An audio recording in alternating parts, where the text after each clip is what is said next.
Mais ma grande question, du coup, toi qui as fréquenté ces gens-là, là, tu dirais c'est quoi le point commun entre Yerim So C'est des et bosseurs. Et d'autres que tu as Aliko d'un côté, Non, c'est Yerim des So? bosseurs. Moi j'ai travaillé avec Yerim, c'est un bosseur.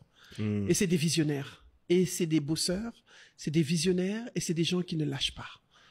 C'est des bosseurs. Moi, je veux dire, je les connais personnellement. C'est des gars qui bossent. Mais quand tu dis boss, ouais, c'est comparé. Travail à l'école.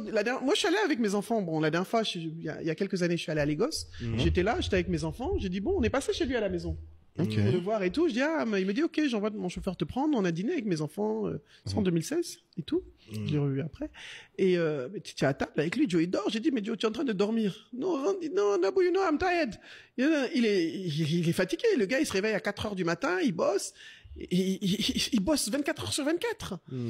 Il bosse 24 heures sur 24. Donc, ouais, tu veux dire la quantité Et moi, je me même de rappelle travail. Yerim, Ouais, c'est ça quand que- je bossais avec Yerim était le premier arrivé au bureau. Yerim, c'est à 7 heures, il est au bureau, quoi. Il Vraiment, n'arrête tout le pas. temps. Ah non, Yerim, il bosse. Les gens ne réussissent pas. Moi, il n'y a pas de réussite sans travail. Je n'y crois pas. Ces gens-là, ils travaillent. C'est vrai qu'au début, ils se structurent et ils s'accompagnent de personnes qui ont des compétences. Et Il y a ça surtout, aussi. ils ont de la vision. C'est des gens qui ne voient pas petit. Ce qu'ils ont en commun, la raffinerie, quand il l'a lancée, c'est un projet qu'il a depuis des années, Aliko. Quand il a effectivement lancé la raffinerie, waouh! C'est pas évident. C'est pas un petit projet. Mais lui, à son niveau, il se repose pas du tout. Il n'a même pas de vie, à la limite.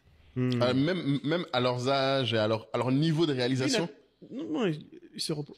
Yerim, lui, il essaie d'équilibrer quand même sa vie de famille, mais Aliko ne s'est plus remarié depuis, je vais raconter sa vie maintenant. Il s'est plus remarié depuis son dernier divorce en 96.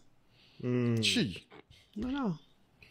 Ah oui. Et c'est quand tu accompagnes maintenant des dirigeants, notamment, je pense sur leur image, mais je pense que vu que tu es proche des dirigeants, ça doit même aller au-delà de l'image. Ils doivent se poser des questions sur le leadership, etc. Du coup, est-ce que tu dirais, sans faire offense, que tu vois la différence entre des gens qui veulent vraiment réussir et puis d'autres, enfin. Je vois la différence Par entre les rapport à- gens qui veulent rester dans leur zone de confort Ouais. et ceux qui sont prêts à sauter le pas. D'accord. Tu vois, j'ai toutes sortes C'est de ce que dirigeants. tu vois assez rapidement quand On tu le échanges. sent. Mais souvent, les gens qui me contactent, il y a un point commun, et je veux dire, je pense que pour tous les coachs, il y a un profil. Ce sont des personnes qui ont envie d'aller plus loin qui me contactent. Des personnes qui sentent qu'ils sont à un Déjà, niveau. quand tu penses, je vais prendre du coaching, C'est déjà quelque chose. c'est déjà que tu es dans un mindset. Un mindset d'évolution. Ouais. Voilà, c'est que tu veux passer à un autre level.